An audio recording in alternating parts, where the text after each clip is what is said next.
Okay, very quickly, is there anybody on South-South climate change? We don't have climate change experts here. Okay, take it. Maybe we can have a conversation. Okay, you take that question, and then Prof, very briefly. The climate change debate or the climate change intervention is going to be a much more intense way in which countries are going to see the effects of what's happening. I mean, I thought the Paris issue or the Paris negotiations was quite interesting based on how the basic countries came together and talked about the intervention they want to have.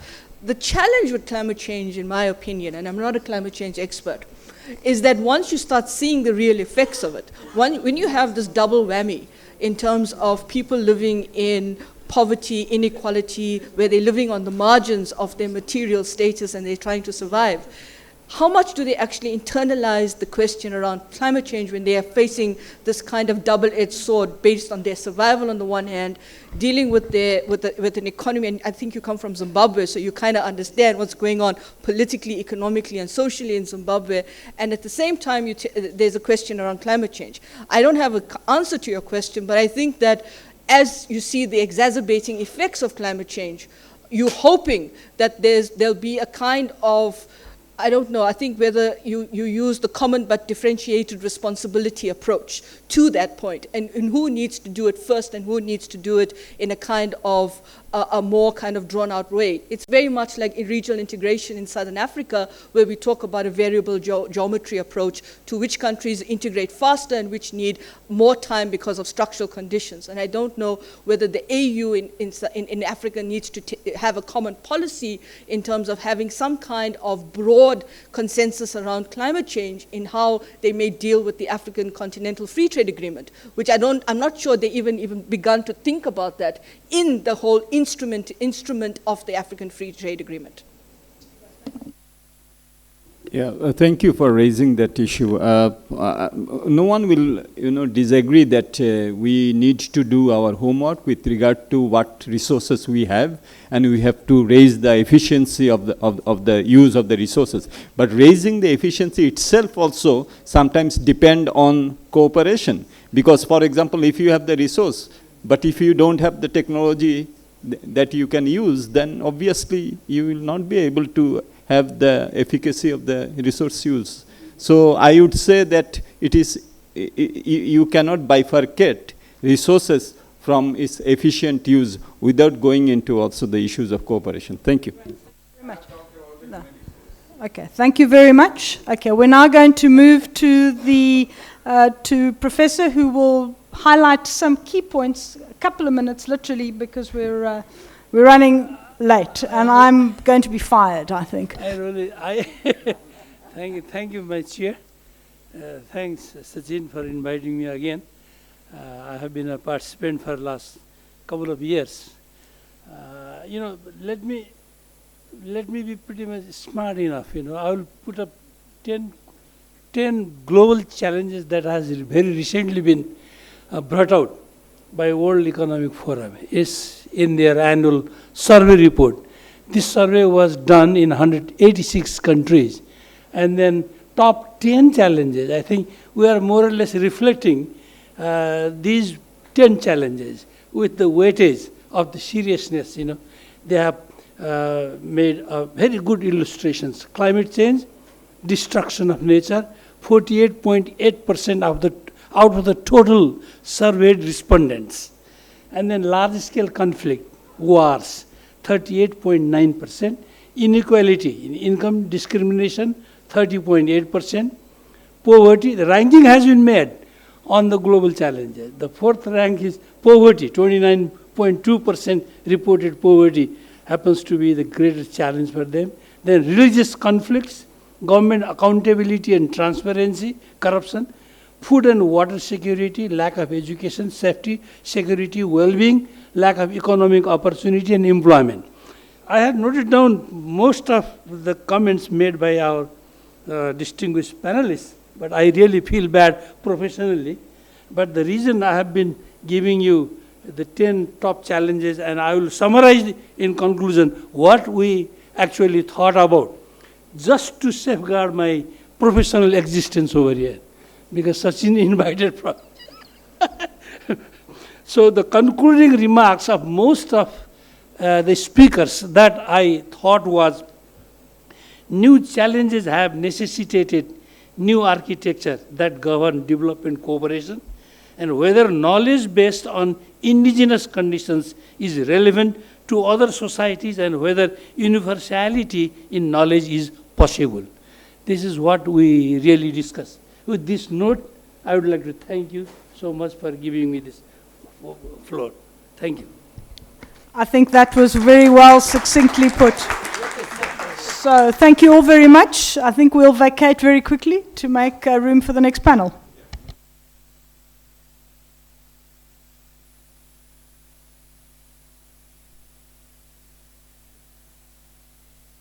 Thanks, Elizabeth, and thanks, Professor Pokhriyal, for a nice summary.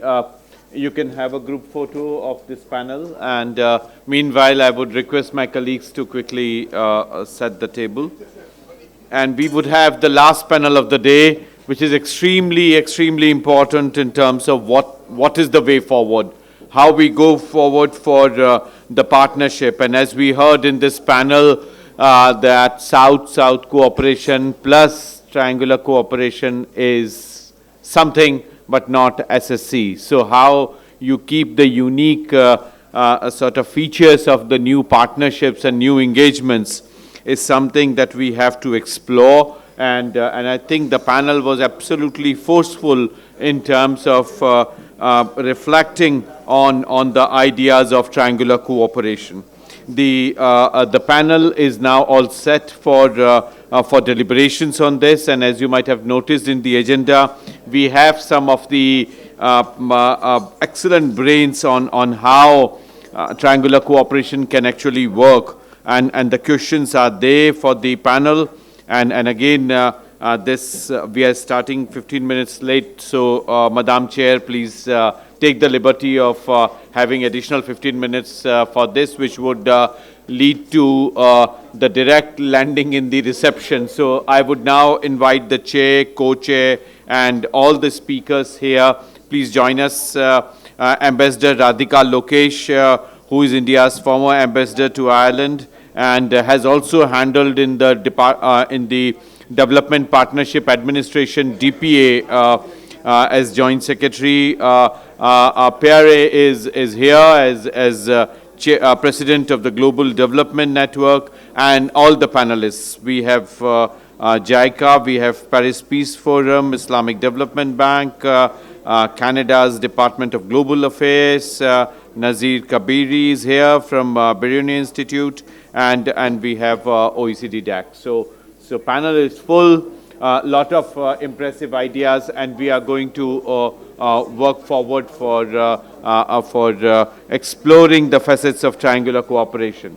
Thank you. Madam, you have the floor now.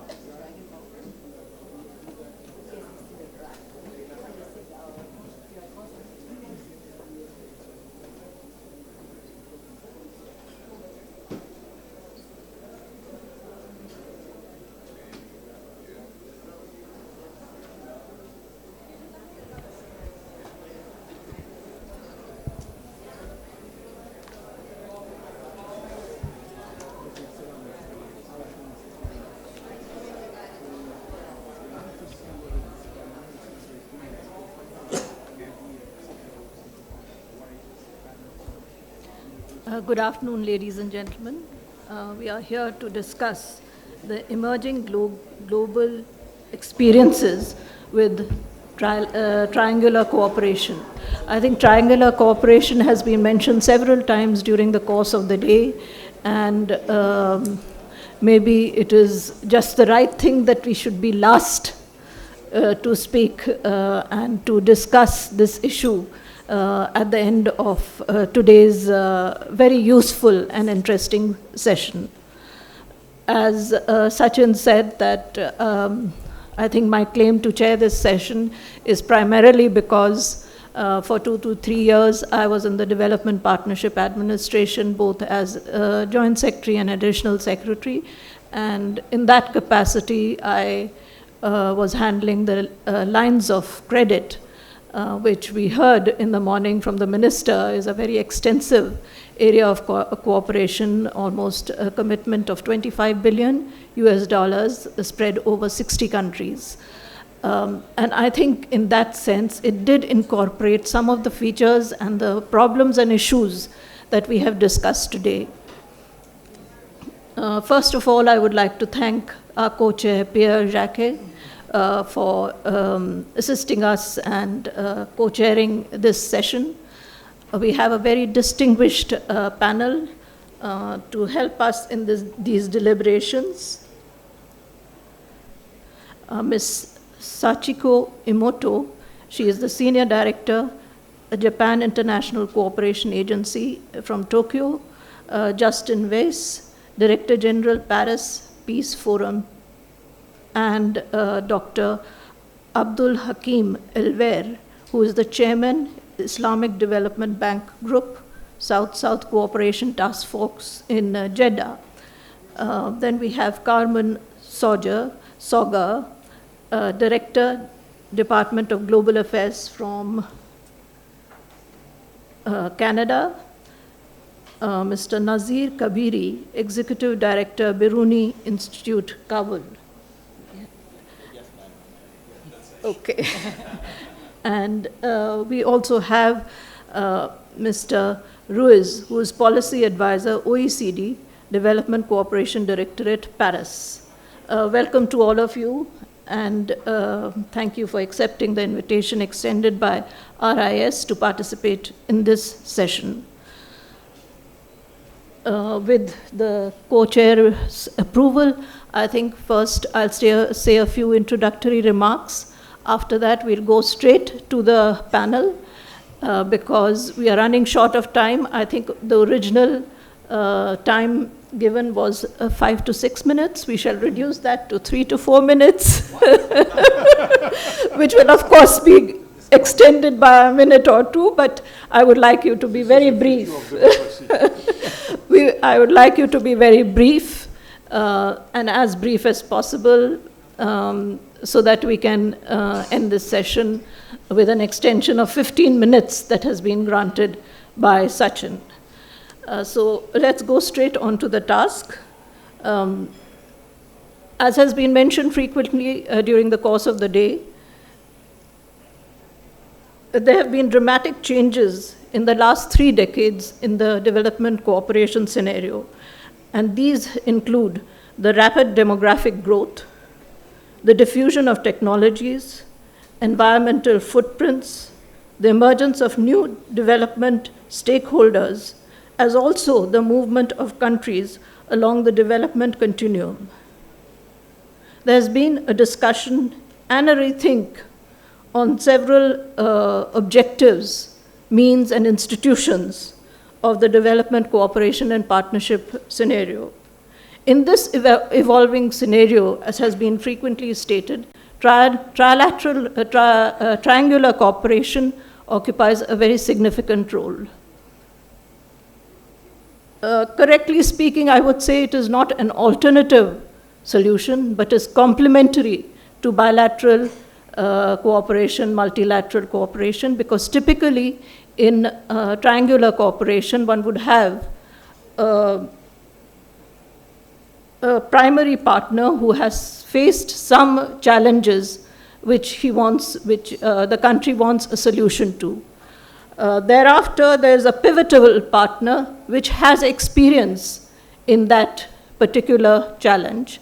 And then we have what may be called a facilitating partner who can bring the two partners together and also lend financial support.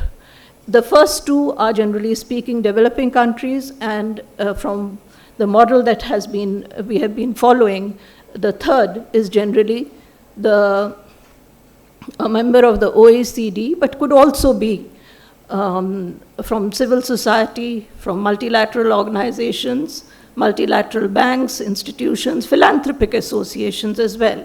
So one can see that there can be many partners in the 3 sides of the triangle, multiple partners contributing towards a single project. And this multiplicity, I would think, leads to several benefits, such as there can be flexibility, there can be innovative ideas, there can be better understanding promoted amongst these partners, which facilitates better political understanding as well. But there can be many more risks as well because of the multiplicity of stakeholders. The outcome of the BAPA plus 40 considers that it would be a step forward to discuss and analyze the potential for both the modes of triangular cooperation and also to make an attempt to institutionalize the defining features of triangular cooperation. While during this session, we will have, I'm sure, case studies which are presented, the global experience that has, that we can benefit from examples that have already taken place, but we would also like to focus specifically on certain questions which have been circulated to the members of the panel, but I'll repeat and add to some of them as well.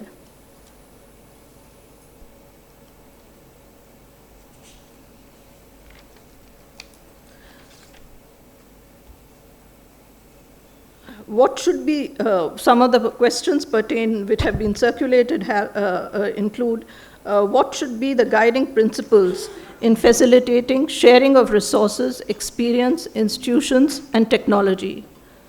How could triangular cooperation be scaled up to contribute more meaningfully towards addressing SDGs and tackling pressing global challenges like global warming, consolidation of resources and local strengths?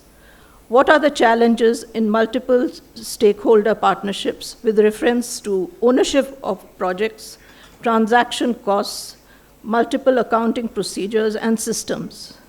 And what are the lessons for different stakeholders for exploiting the full potential of South-South cooperation, and in particular triangular cooperation, and in enhancing their effectiveness?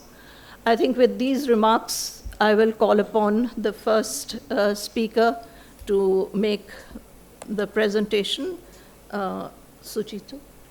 Thank you so much. Thank you, Madam Chair, and thank you very much for letting me participate in this extremely interesting sessions. I'm very honored to be here on behalf of JICA. JICA, Japan International Cooperation Agency, started its first triangular cooperation with Thailand in 1975. And the past over 40 years, JICA has been one of the big promoters of triangular cooperation.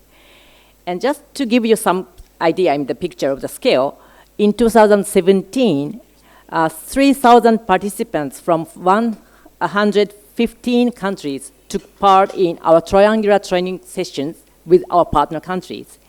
And also 65 experts were dispatched to support their southern partners under this triangular cooperation framework. And we see the significance of this and effectiveness of South-South and triangular cooperation in different dimensions, mainly 3 dimensions.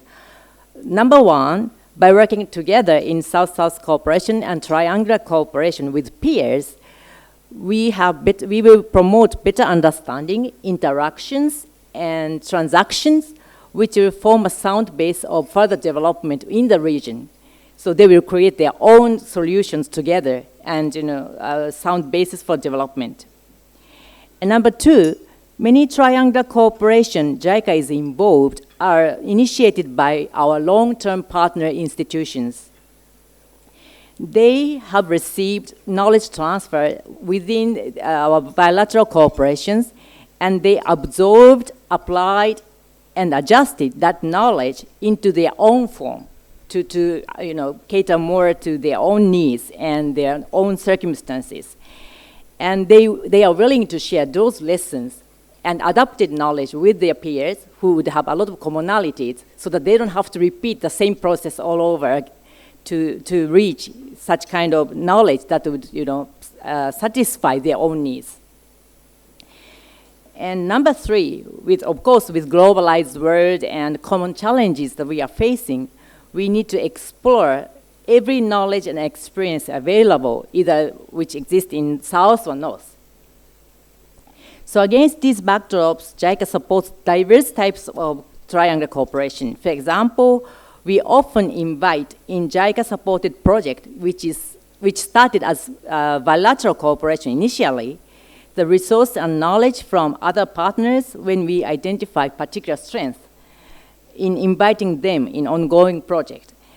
And this reduces some transaction costs to a certain extent of triangular cooperation because needs have already identified within the existing framework and project. And we also identify the strengths, particular strengths of our partners which need to be shared. And also, there are also cases that the JICA and several partner countries cooperate in projects based on the regional aspiration in a very horizontal manner. So I'll give you some examples. The first example is the community policing project, which we undertake with Brazil and several Central American countries. It started as bilateral cooperation between Brazil and Japan in 1997, with the request from Brazilian government to introduce community policing philosophy and method born in Japan. And by the time that we concluded our cooperation in 2018, actually some cities succeeded in reducing murder rate by 70%. So having seen this outcome, several Central American countries first approached JICA to implement similar type of projects in their own countries. And JICA proposed to cooperate with Brazil to those several Central American countries because the Brazil has gone through some trial and errors to adopt community policing methods into their own environment. And that would be quite useful for Central American countries where they have similar problems, similar issues, and cultural similarities. So strong ownership of partners who wants to cooperate together and lessons from Brazilian experiences. And we also have the joint monitoring and evaluation mechanism. JICA and all partners are engaged.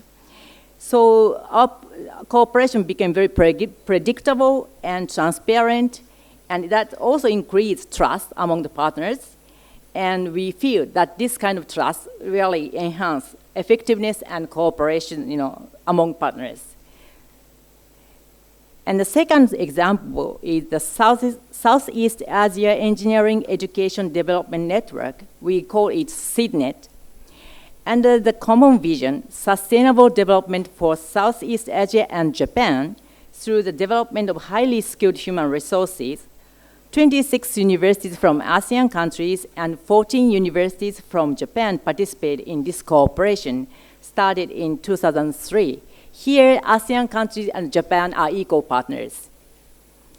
And under this program, about 1,400 students and faculties of participating universities obtained master's and PhD in these partner universities by 2018. And also the joint research programs targeting regional common challenges such as energy and environment, which now it accounts 211 joint programs so far. So they have been promoting creating a solution together with ASEAN countries and Japan in an equal basis, horizontal manner, to challenge their own regional issues. And since there are so many stakeholders involved, it's a quite complicated process. But we have established a joint secretariat together with partner countries and partner institutions to facilitate sense of unity, sense of ownership, and horizontal network.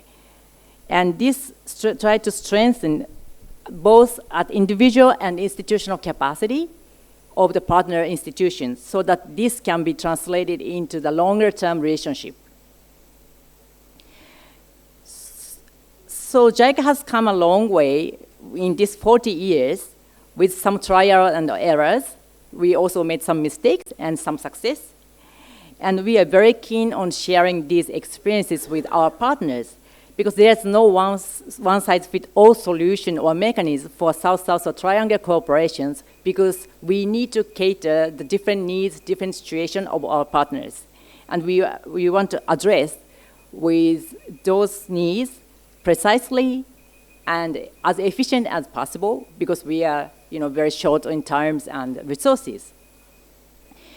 And it's very, very important that we have this kind of sharing and dialogue together, regardless of South or North, all together, to promote the better understanding of what we can do together, and we can create opportunities together for the further development to achieve SDGs. So, Madam Chair, I think I will conclude here, and I'll be looking forward to other people's deliberations. Thank you.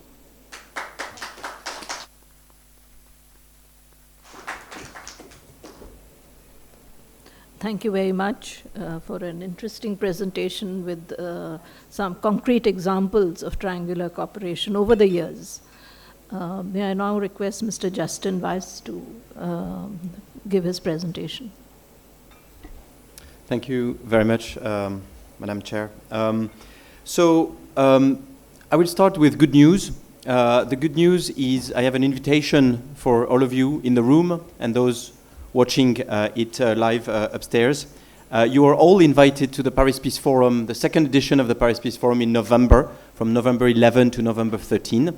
And I do that in the name of the organization itself, the Paris Peace Forum, but also in the name of RIS, because RIS is a founding member of the Paris Peace Forum. So what is the Paris Peace Forum? The Paris Peace Forum is a multi-stakeholder convening.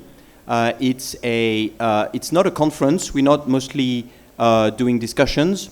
It's not a fair, although we present projects. It's not a summit, although we had 75 heads of state, heads of international organization and government last year. It's a mix of these things. And where it comes from is the realization that the world we live in is undergoing a tremendous stress in terms of global governance. Multilateralism is badly damaged, and there needs to be a moment in the agenda of the year. So, we have a moment for macroeconomy, that's Davos. We have many moments for security, whether the Resina dialogue here or the Munich Security Conference, Shangri-La dialogue, etc. But we don't have a moment to take care of collective action, of cooperation, of development, of environment, of all these issues. And so, under the impetus of President Macron, we created this last year for the first edition, and we'll have a second edition this year, and thereafter every November 11 to 13, with the idea in mind that global governance is connected to peace. If we do make progress in development, in solving climate change, biodiversity, etc., then we'll get to a more peaceful world. So the way it works is we do a call for projects every year in these different fields, development, environment, etc. Last year we had about 800 applications from around the world, and this year we had, again, about a bit less than 800 applications. We select 120 of them, and these projects are presented at the forum. That's what we discuss, that's what we talk about. And we gather, and that's the really important point, a multi-stakeholder crowd. So it's a very different crowd than what you have at the European Development Days, for example, or in Davos, or in Munich, or elsewhere. It's international organizations, UN, IMF, WTO, World Bank, EU, AU, many others. States, of course, heads of states, local governments. I'll get back to that for the triangular cooperation part a bit later on. But also NGOs, many of them, foundations, think tanks, etc. And we work on the 120 projects that are presented, trying to push them forward, launching new initiatives. Last year we launched 2 or 3 major initiatives, one on cybersecurity, another one on freedom of information, and a couple of others. And what we do in terms of development is put in touch the different actors, the project leaders that are bringing the projects, our partners from the development community. So the first partners were DEFCO, the European agency, the GITS from Germany, but also AFD from France and a couple of others. This year we're talking with SIDA, with Danida, with JICA, of course, and many others. And so all of them are with DFID, of course. Many of them are here. And what we offer to the projects that have applied and to participants is to meet these interlocutors and be able to link with them and partner with them, get feedback, get visibility, get new alliances, etc., to develop their projects. One thing we do on top of that is in between November and November, so between two editions of the forum, we select out of the 120 projects, we select 10 of them, which we're following, which we're supporting with what we call the Scale-Up Committee, made up of people from World Bank, from the EU, from the NGO community, from corporations, people who are specialized in conducting projects and managing projects. And we support these projects with political lobbying, with venture support, sometimes putting them in touch with financing, potential financing. We don't have finances ourselves yet, but that will be developed later on, and we are able to push them forward. Let me give you two examples, and they are examples of triangular cooperation. And there are examples also of triangular cooperation that involve, I would say, in two dimensions, if you'd like. One is regional, obviously, but the other one is thematic. And in terms of actors, they involve, in particular, local governments. One of them is well known to probably many of you. It's the Zero Budget Natural Farming initiatives by Andhra Pradesh here in India. Was selected for the forum, was also selected for being one of the projects that we are supporting. And so we put them in touch, especially with the World Bank, with a number of other actors, and especially with new actors elsewhere, namely Costa Rica, Indonesia, and Kenya, expressing their willingness to learn more about ZBNF as a model of farming. An Indonesian ministerial delegation has visited Andhra Pradesh as a result of the connections that we established, and so we were able to push them forward. Another example is something called Kumekucha, which comes from Kenya, from Mombasa, more precisely. They're a very unique model of what you could call community healing after tensions and after civil disorder, to put it this way. That we've put in touch, especially with GITS, the German agency, and the RCRC also. And they're now developing, they've developed a very unique model of community healing, and they're now starting a new project for South Sudan to apply the lessons that they've learned for Kenya for South Sudan.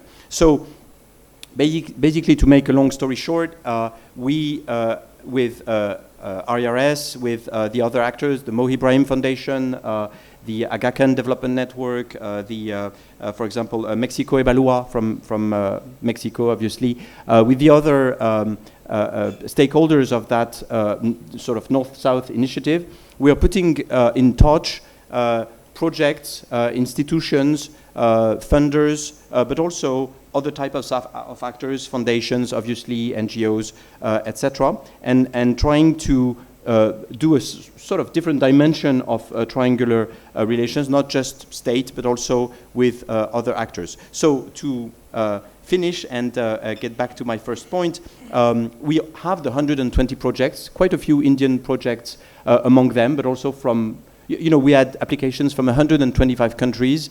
We selected from, I think, 37 countries the different initiatives. And so you have the projects, you also have participants. We had about 6,000 participants last year. Of course, heads of states, of course, heads of international organizations, but also people from the development community, from the environment community, etc. And so, should you be able to come to Paris in November 11 to 13, Sachin, Mohan, and the others will be happy to see you there to bring your connections, to bring ideas, and also to help these projects take a step forward. I'll stop here.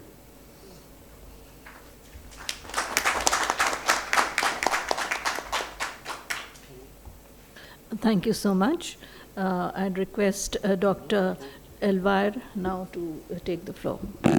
Thank you, Madam Chair. Good afternoon, everyone. Well, thank you for RES, Dr. Sachin, for inviting us. We are looking forward to build our partnership at the Islamic Development Bank. The Islamic Development Bank, founded in 1974, has evolved over 40 years in helping 57 member countries, and they are all from the South. The establishment and the operation of the bank itself is a good model for South-South cooperation. It was founded by the countries from the South to help countries from the South. So the whole operation of the bank is about South-South cooperation. And it is what we say, it's in our DNA. And we do believe in it to the extent that today with the Islamic Development Bank Group, we have established a permanent task force for South-South cooperation, of which I have the honor to chair, and promote South-South cooperation, not only among the member countries, but also among other member countries in the South region.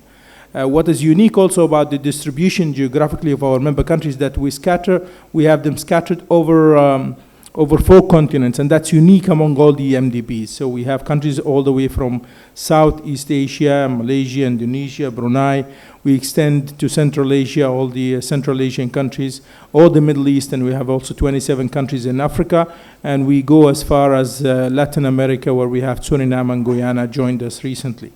And these countries all benefit from the whole programs that the Islamic Development Bank provides. We are not different from the other development banks, as you know them, the MDBs, the multilateral development banks, such as the World Bank, Asian Development Bank, and African Development Bank. We basically finance governments mainly for infrastructure development, but we do have programs, what we call soft programs, that promote specific South-South cooperation. We focus very much on exchange of expertise and knowledge and experience from different countries to different sectors. And in particular, we would like to highlight 2 major initiatives that the bank took on. One goes back to the early 80s, which we call our Technical Cooperation Program. And this is a program that finances countries to build capacity, learning from other countries. And the unique one that has recently been more recognized by our partners is what we call the reverse linkage. And reverse linkage is a standalone program that the Islamic Development Bank has established. And the idea of the program is to see what a country needs specifically on a specific sector, and get another country that not necessarily be a member country, so it can be a non-member country, to transfer that knowledge and expertise totally to the other country. And what we do, we finance the whole logistics of getting the expertise from this country to that country. We've, for example, recently supported Suriname to revive its rice production sector by the help of Malaysia.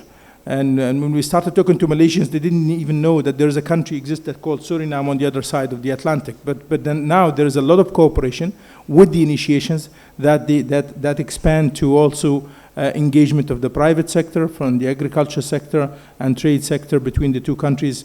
We've also, one of the highlights of this program was Indonesia's support to Senegal on setting up flood management and emergency system to deal with floods. As you know, Indonesia has built very well experience globally on dealing with floods and tsunamis, whereas Senegal lacked that experience, and they used to have quite severe damages on events of floods.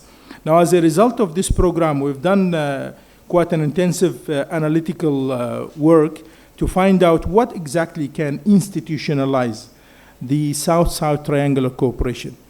And we've realized that among the studies we've done among our member countries, that some countries are so advanced, and they get to India as a good model for South-South cooperation. And it is, I think, down to the institutionalizing aspect. There is quite a structure institutionally that facilitates that process. We've also had now among our member countries, Turkey, we have Morocco, we have good examples where we've realized that they're really doing great work in terms of South-South cooperation. So we studied why those countries have succeeded and why the others could not catch up with them. And what we've realized that they lack what we call today is a national ecosystem for South-South triangular cooperation. So we are at the last stage of designing a full program together with our partners, the United Nations Office for South-South Cooperation, as well as the South Center. The heads of both these offices and institutions are here today. You've heard from them. We will be signing our tripartite agreement at the sidelines of the United Nations General Assembly in a few weeks' time in New York. And that's where we try to launch a program to help countries that have not had a national ecosystem that can institutionalize South-South cooperation and triangle cooperation. Why do countries need that? It's quite essential, because in today's economy, as well as in the economies in the past, there's no way for one country that can make it alone in the world now. Even if they have all the resources, even the big advanced countries, they still need support from other countries. But they need to have some kind of an institutional one if they want to avoid what we call random ad hoc interventions. That is one aspect. The other aspect, I've seen these questions, Madam Chair, on the previous panel. So since we are the last panel, let us try to maybe fill in some of the gaps, if it is true to say on the earlier questions, is that it's quite essential to know that cooperation outside borders for any countries is a sovereign issue. I've seen the calls for private sector. They won't be able to do it. If the state is not on board and the state does not allow them to have the legal instruments to do that, it might even be considered as illegal. So getting cooperation, having any kind of cooperation behind the borders or beside the borders of any country is a sovereign issue, and the state has to be on board and has to oversee it, maybe facilitate it and catalyze it, not necessarily get into the details of it. So having that national ecosystem is very important if a country is really willing to support that and make it move forward for the benefit of the country. We also see a very challenging world today, fastly changing, and we want to make sure that the South-South cooperation, as I like the word used by Gladys in the previous session, was the spirit of South-South cooperation. So that if we don't want to see it moving away from the aspect of exploitation or using or abusing resources in the name of South-South cooperation, then we need to maintain that spirit of solidarity and support where the South-South cooperation started among the countries of the South to try and help each other to make it through in this challenging world. The proposed national ecosystem that we thought from the analysis that should be built around what we call 7 pillars, that any national ecosystem, in order for it to succeed for South-South triangular cooperation, should have. The first pillar is the political will, and that's very important. So the state, as a state institution, has to have that political will for it to succeed. If it doesn't exist, then it would be very challenging. And this puts a more role and weight on the technical people that are handling the South-South and triangular cooperation in convincing their political leadership to build that will, even if it doesn't exist. So, because we know we have changing governments, we have elections, but they have to keep that momentum within the country's institution that this South-South cooperation is among the missions of that country that they have to open up for the neighboring as well as the other countries from the South. A national strategy is very important. That's another pillar. And it has to be a national strategy dedicated for South-South triangular cooperation. Now, the purpose of that national strategy is to link up that South-South triangular cooperation strategy to the national development strategy. So they have to find where are the areas which this country particularly can give and they can take. So they have to look at themselves as a supplier as well as taker. So what are the areas where they look for cooperations to bring inside the country, but what are the areas where they are advanced and they can trade in and give away in terms of knowledge, expertise, and capacity building. The third pillar is information basis. They have to build in a real big data center to gather all the data from within the country as well as other countries to identify the areas where they can focus their cooperation, either South-South or triangular. And the fourth pillar is the connected actors. Now, the role of the entity that is in charge of South-South triangular cooperation is to identify who are the connected actors. And this is where they can now identify private sector as well as government sectors. The transport department, for example, or ministry in any country cannot initiate international cooperation without somebody in the South-South cooperation, triangular cooperation, or what we call today international cooperation, take the lead in linking them up with key players worldwide or in the region. They also have to have, and that is the institution that we look at, is a South-South Triangular Cooperation Agency. No matter what they call it, some countries call it Technical Cooperation Agency, others call it International Cooperation Agency. but they have to have an agency. That's the secretariat that will look at and monitor for all the aspects and also link the actors from within the country to the actors outside the country. And the sixth pillar proposed is to have a financial mechanism. And this is one of the key areas that I would like to just elaborate a bit once I'm done with the pillars. A financial mechanism must exist to be able to facilitate those initiatives for South-South cooperation, because without having at least the initial seed money that would facilitate the initial meetings and consultations of expertise from both sides, it may not go too far. Of course, we have to have a performance system to manage the accountability as well as the impact and the achievement within the country. So the proposal that we're having while developing this, what we call unique structure of 7 pillars based around the whole ecosystem that countries must have, is based actually on existing examples, successful examples of what countries do have today. And the central body, which is the agency, is key to identify those channels of communication, identify the give and take between the different partners. We also shouldn't ignore the role of the regional cooperation agencies. There are regional cooperation organizations established as regions and sub-regions. Still, they're a good start for the South-South cooperation, but we shouldn't limit it to that. It's natural that countries in one region, like ASEAN or African Union, they come together, but they need to expand that and extend it to what we call today to triangular cooperation. Now, what we did on the triangular cooperation, we joined JPI, and I think Carmen will be giving you more details on that. But under JPI, which is the Global Partnership Initiative, that's where we're bringing now triangular from the north as well as the South-South cooperation to work together, because I've heard one of the interventions earlier related that not all the South countries have everything that they can share together and benefit each other. We still need the support of the North.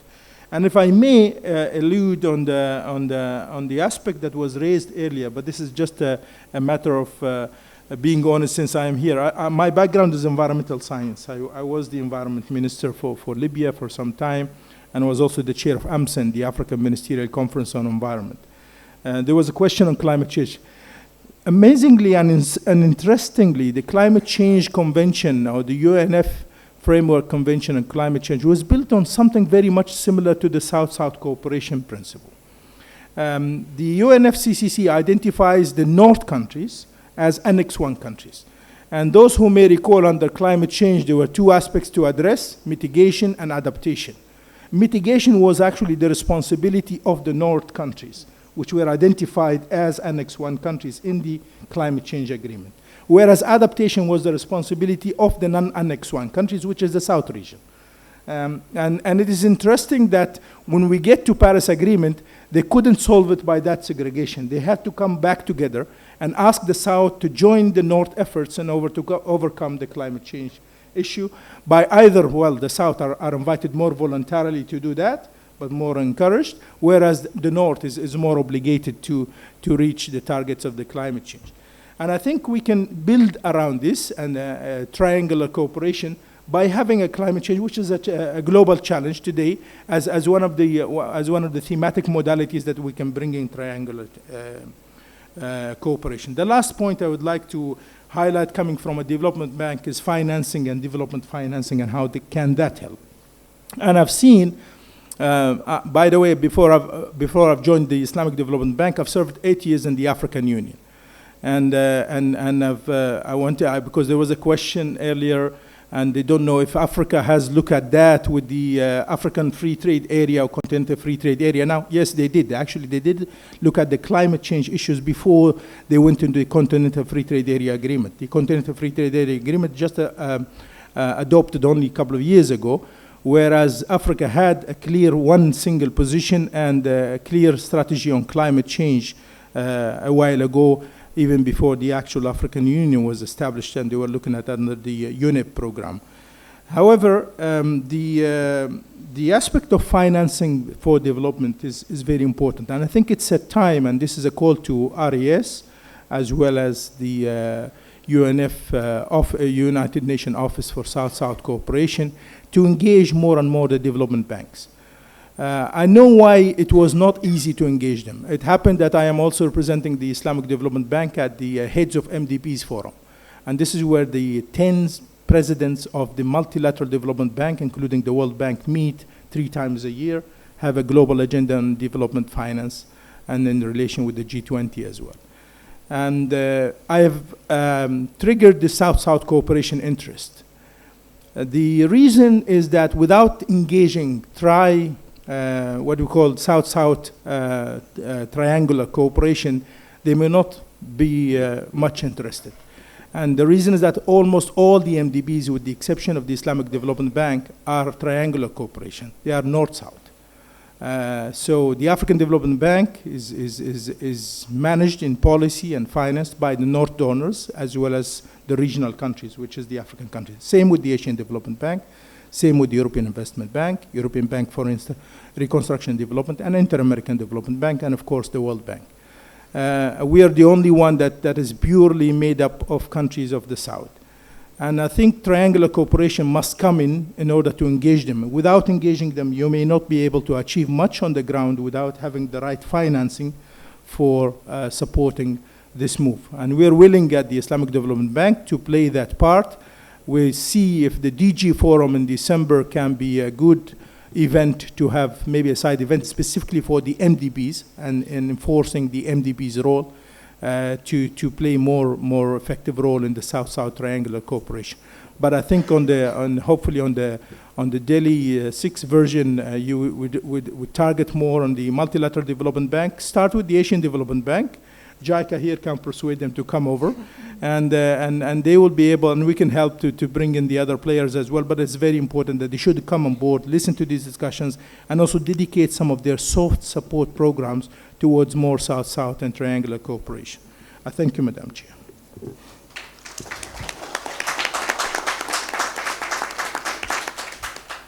Thank you very much. You've raised a number of very interesting issues.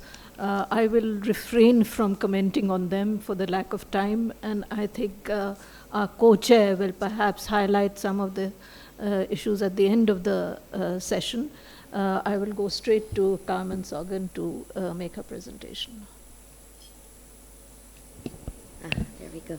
Thank you very much, and thank you obviously to the RIS for this fantastic conference. Very honored and happy to be here.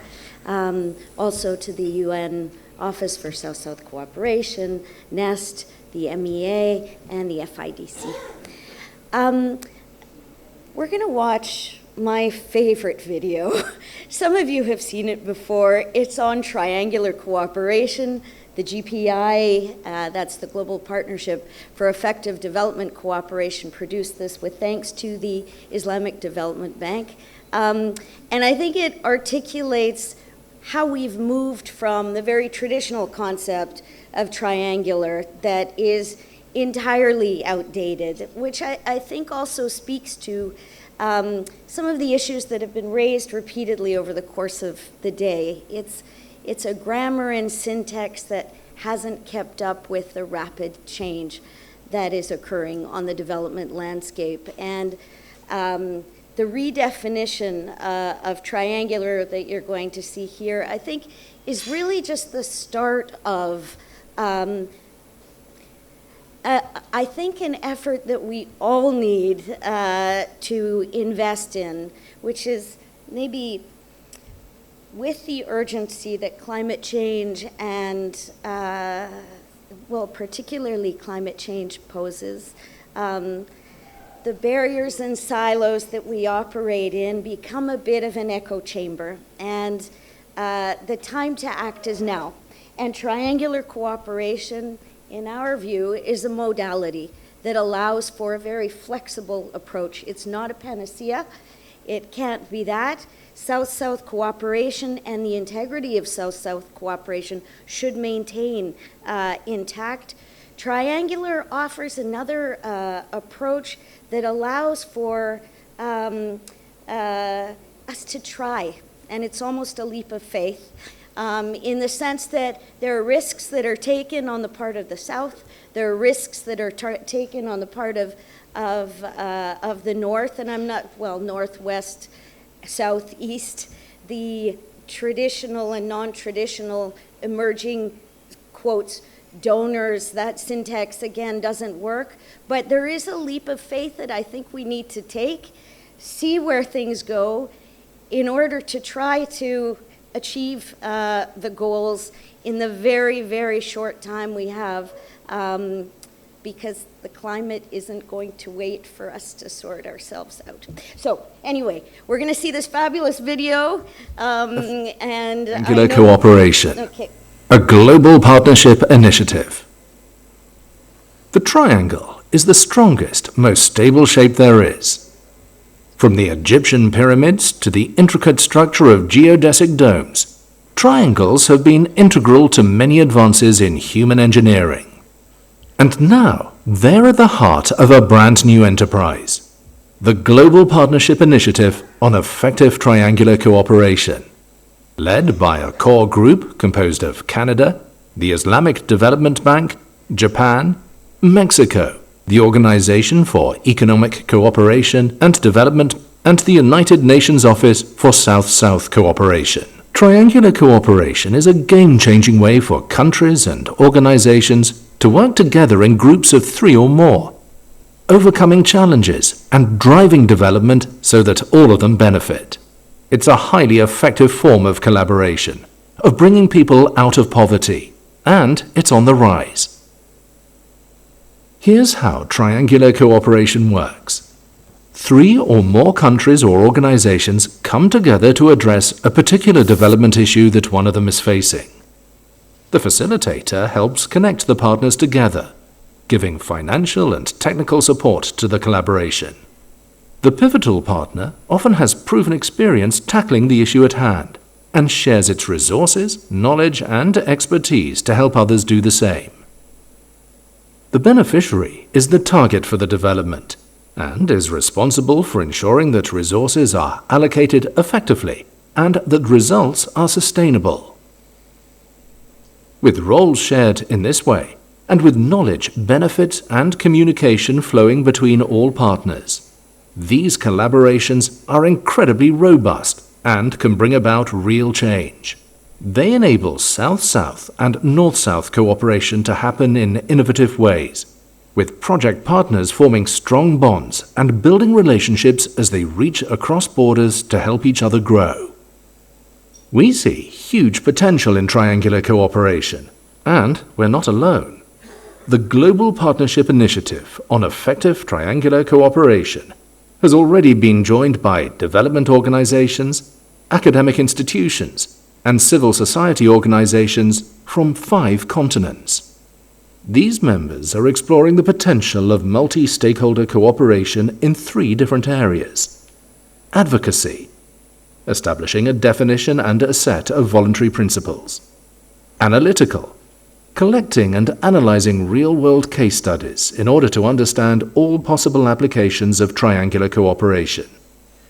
And operational, creating a space to share lessons and challenges to support participants in future projects. To learn more about triangular cooperation and to find out how you could join this unique global platform and benefit from a triangular partnership, please contact one of the core members of the Global Partnership Initiative on Effective Triangular Cooperation. Effective Triangular Cooperation, the future of collaborative development.